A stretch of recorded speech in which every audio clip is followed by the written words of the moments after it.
Hey y'all, welcome back to Feminine Success TV. I hope y'all have had an amazing week. I am sipping some tea. I haven't gotten my first sip yet because it's hot, but I'm sipping some tea.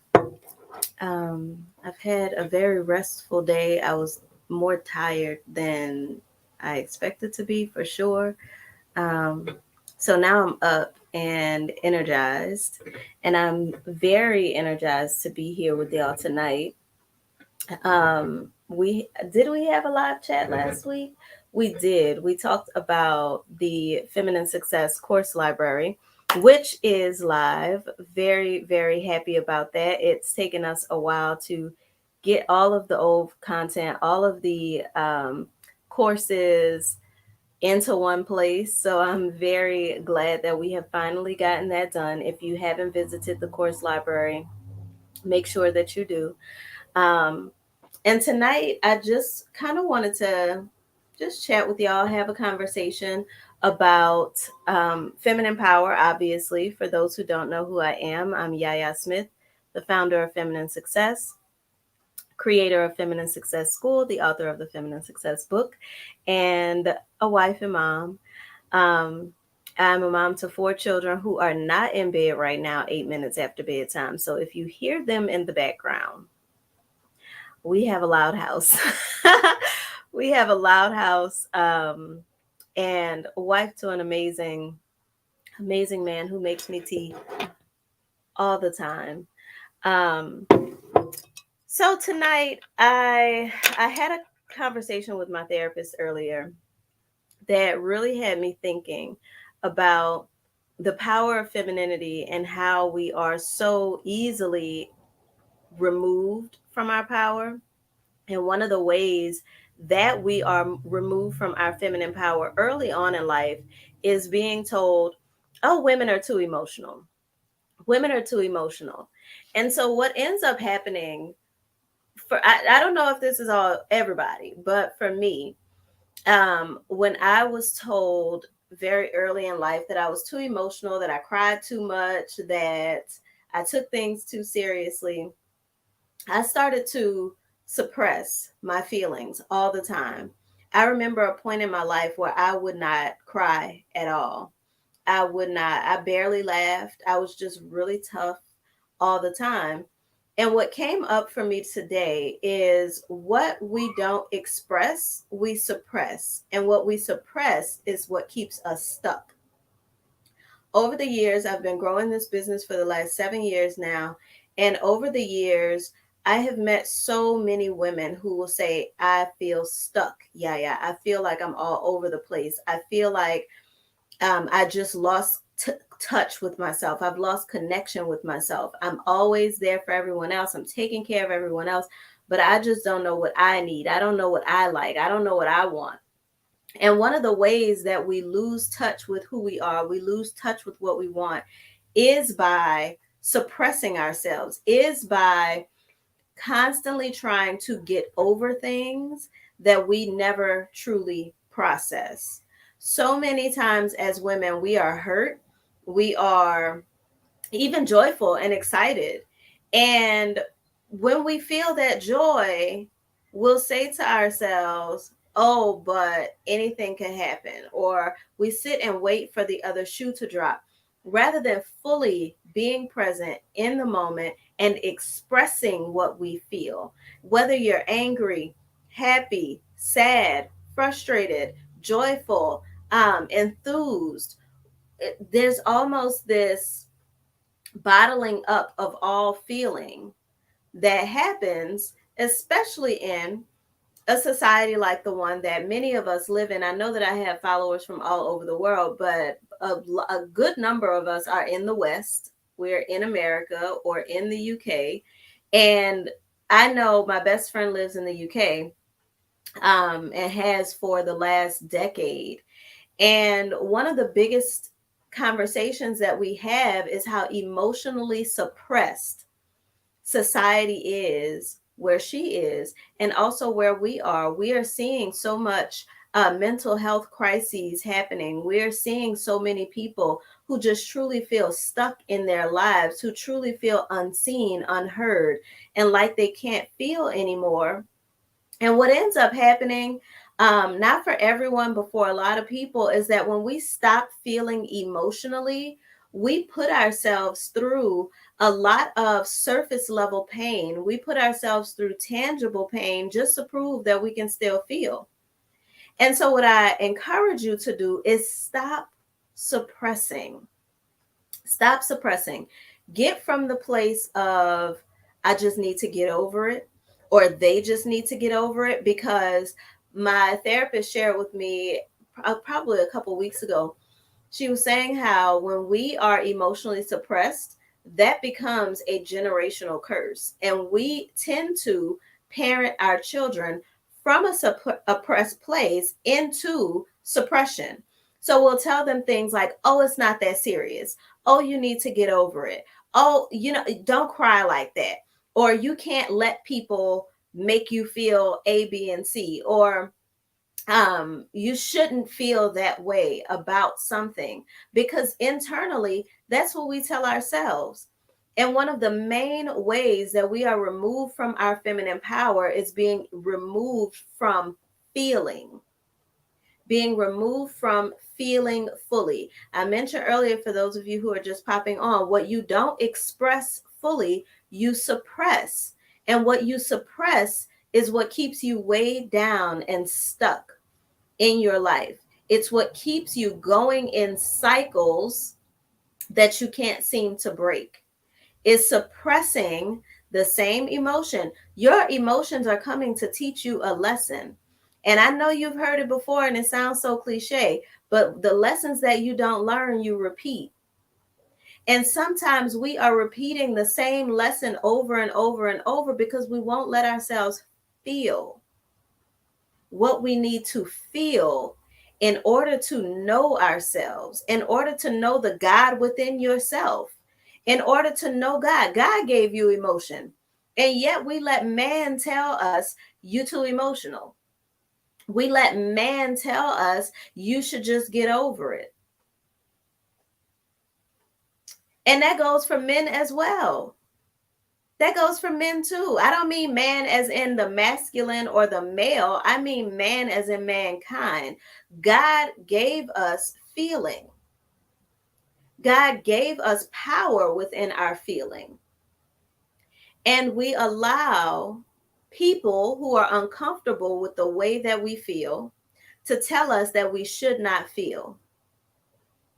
And we allow suppressed people to move us into a place of suppression. And suppression is what keeps you stuck. So many times we say, I feel weighed down by life. You're weighed down because of what you are suppressing. And you will get to a point where you feel like you can't even move, where you can't move past it because there's so much stuffed inside of you that literally you can't move. And so ask yourself, what feelings have I not been addressing? What feelings have I not been expressing? What things have I been suppressing? Some of the tools that I use when first of all, I say what's on my mind. That's one of the most powerful tools to use, is to express. Having great communication skills is important there, because you don't want to express in a way that is damaging or a way that is toxic. But what ends up happening a lot of times is, because we don't express when it needs to be expressed and we keep it bottled up. I get so many women, so many clients who are like, yeah, I just push things down. I just keep it all in, and all of a sudden it just all comes out. Because you're keeping it bottled up and you are not practicing connecting with your emotions, eventually your emotions do become out of control, and you can no longer decide when it comes up and out. Anything can trigger it. And that's when we move from being in our feminine power to being in a toxic feminine state. And anybody, not just women, can be expressing toxic femininity, just like anybody, not just men, can be expressing toxic masculinity. Have you ever been around a man who you're like, bruh, are you on your cycle? What is going on here? Because you're always in a mood. What's happening? That man has been detached and disconnected from his feminine side for so long, from his emotional expression for so long, that now his emotional expression is toxic as well. Think about if you leave a Tupperware of food in your refrigerator and you just leave it there. You leave it there for months and months and months on end. Think about leaving it there for years on end. Eventually what's it contained inside of that becomes toxic. Now think about yourself as the Tupperware and your emotions as the food that, or whatever is being placed inside of that. And for years and years and years and years, you just keep putting things inside of it, closing the lid, leave it in there. When you open it, it is going to stink, okay? It is going to be rotten.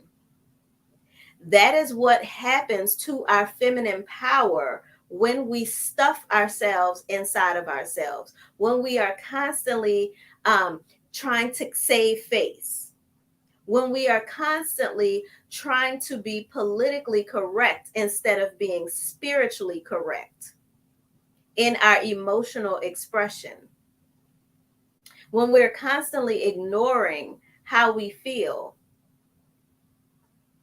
Yes, your feelings are fleeting. Yes, your emotions are temporary, but that does not mean not to connect with them. Because when you don't connect with that temporary emotion, it becomes a permanent roadblock. It crystallizes and hardens inside of you, sometimes hardening into physical ailments like tumors, like ulcers. And so it's very important for you to get back to that place of nurturing yourself. This is how you reverse the damage. Get back to that place of nurturing yourself, of nurturing your emotional state, of nurturing yourself when you feel overwhelmed, rather than trying to make yourself get over it. I talk a lot about reparenting that inner child in the ease experience. If you have not joined us for the ease experience, our next cohort is going to be next month in May. But I talk a lot. The first module, the foundational module, is all about reparenting that inner child, because usually we learn how to ignore our emotions in childhood. We learn to ignore what we're feeling in childhood. We learn to suppress our imagination in childhood, or somewhere along the journey between childhood and puberty. And you've got to go back and get that version of yourself. You got to go back and get that version of yourself. Adults always say, oh, when I became a man, I put away childish things. But you can only get to the kingdom, which is within you, according to what Christ said.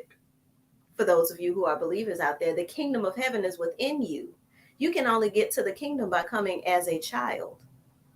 So you've got to go and heal and nurture and love that version of yourself that was fully in tune with your emotions, that was fully in tune with your feelings. Does this mean that you become an emotional wreck and you're just all over the place? No, it doesn't. But it does mean that you create sacred space in your life for your emotions to live and be nurtured. So I'm not going to keep y'all all night. Y'all are quiet tonight. And probably because I'm quiet.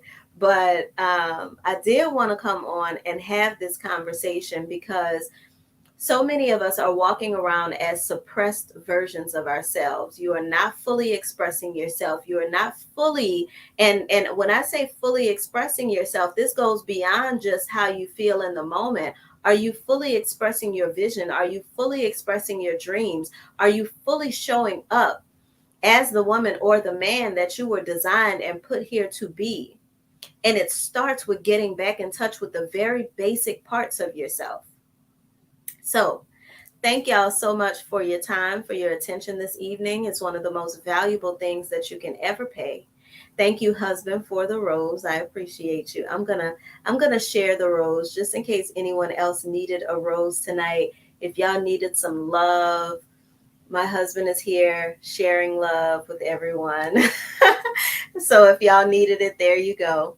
But I appreciate you. I appreciate your presence. I hope that this conversation has filled you up and has unlocked something for you, has given you permission to express yourself, has given you permission not to get over it, but to truly be in it. Don't get over it before you allow yourself to be in it. All right? Before you hold space for yourself. Getting over it is closing that space for yourself in your life. If you want to make more room for yourself, if you want to move from the place of being stuck to being fully expressed, you've got to stop suppressing. So take some time for yourself, take good care of yourself. I'm going to sip my tea and get to bed early. It's about 9 o'clock here where I am. So I'm going to have some prayer time, get me a good, nice, calm evening going. And I hope that y'all do the same. Peace and love, y'all.